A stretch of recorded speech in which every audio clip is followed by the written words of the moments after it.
please remember to leave a like, a comment, share the video about, and if you haven't already, subscribe. Thank you.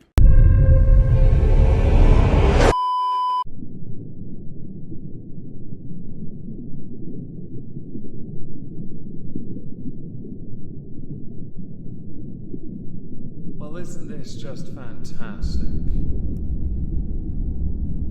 Captain's log, subdates 230505.1. As Big Ears hasn't sent me my invite, I'm sending him a bottle of his favourite whiskey, Lafroig 15, with it removed, loaded with cat piss and laxatives. It is certainly for a large number of the people of this country the least I can do. Hello everyone, welcome to the exhibition of stupid people. Today we are going to start with Cesar Walter Solis Calero, a 42-year-old man from Peru, an individual who I think is quite fortunate at this point to be alive, an individual who also looks a lot older than they like to portray themselves. I doubt in any circle of civilized individuals, so not Nambla, would Cesar Walter Solis Calero manage to pass off as the age group they think they fall under. At the Rosa de America school in Huancayo, the police were called. A suspect was found by the cleaners, hiding in the female school bog, dressed as a schoolgirl. Do I need to continue with this sentence?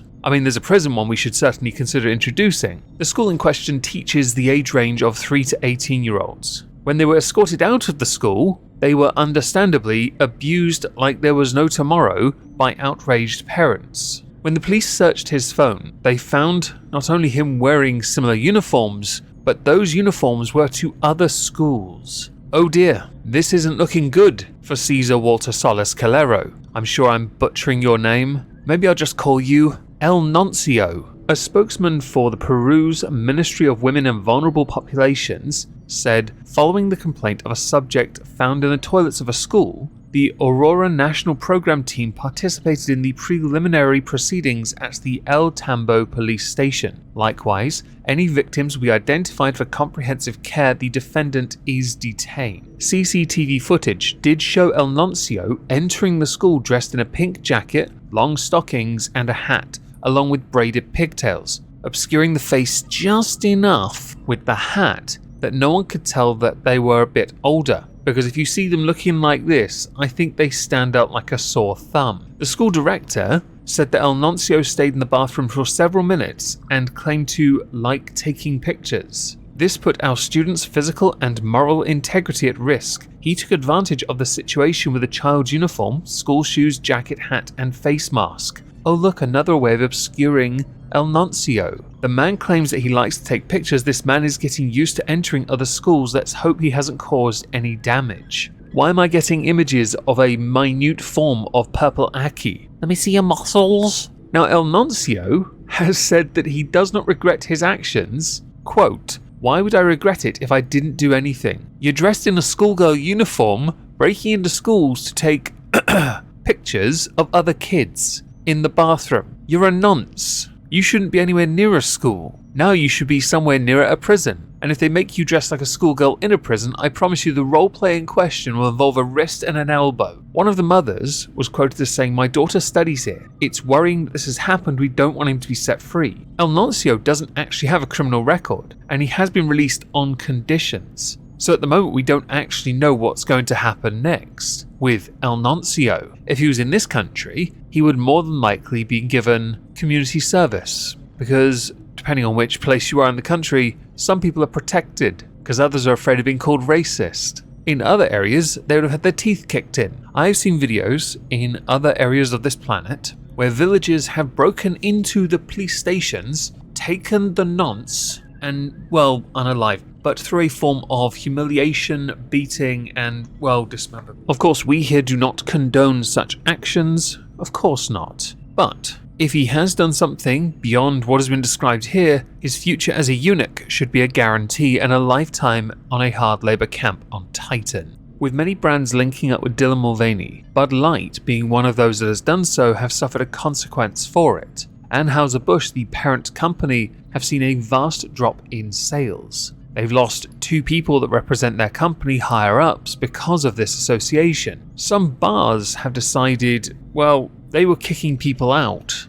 over the Bud Light controversy. For this, we're now going to go to Indiana, A bar in question told any potential vocal patron who disagreed with Bud Light making Dylan Mulvaney one of its spokespeople to get lost, has released another statement though, backtracking its dismissal of the patrons. The bar in question is called the Fairfax Bar and Grill in Bloomington, and it has posted in the past couple of weeks a number of statements, indicating they are desperate to find the right messaging on the subject since they've been bleeding clientele. When the first public statement denounced those participating in the backlash, the subsequent messages opted for an increasingly softer stance, with the last one admitting the establishment values patrons of all viewpoints and will draw the line at uncivil behaviour in the restaurants. There's a term for this. Get woke, go broke. It seems to be cause and effect. Who'd have believed it? Almost like you took a stance on something that, in your state, does not resonate with your clientele. By doing so, you tried to seem a bit too progressive, and by extension, you pissed them off. Although I still will maintain my firm stance that Bud Light is not a beer. If this is the hill you want to die on, it's because you're a lightweight. Whiskey is superior. If you agree with that stance, all of you undoubtedly, because I'm hemorrhaging viewers and subs anyway, so no doubt only the whiskey lovers are left, smash the like. And if you're new, please consider subbing.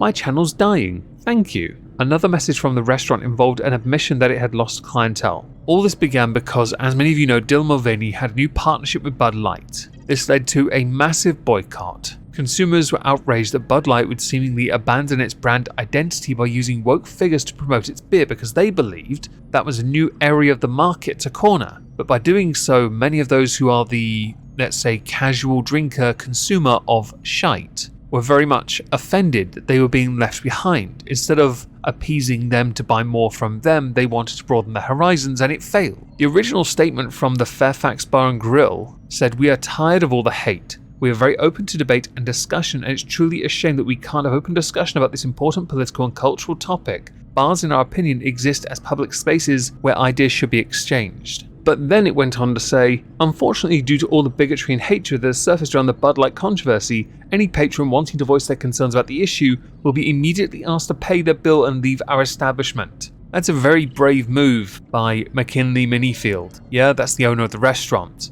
who justified this by saying, "We were just dealing with a lot of hate speech." Oh, vague, nebulous, and subjective. Because of the hemorrhaging of clientele, they later put on Facebook, "A lot has been said, some correct and some incorrect. I assume that's also subjective, and I want to clarify my stance. What I really want to convey is this. Just be respectful. Different opinions are welcome here as long as they are delivered respectfully. We'd no more want ugly, aggressive, or rude interactions about which sport team someone thinks is better than about societal issues. We do not and will not censor opinions, but we do require civility in this establishment. So if you play nice, then get out of the sandbox. That goes for everyone. Let's remember why we even gather at a bar. To enjoy each other's company and raise a glass to civility." You've put civility on a bit of a pedestal there, I've noticed. And I've seen people argue about sports teams being better. It's quite amusing. As is well known, there is only one team superior in every sport than everyone else. They're called the Mighty Ducks, bitch. Get wrecked. And this backpedal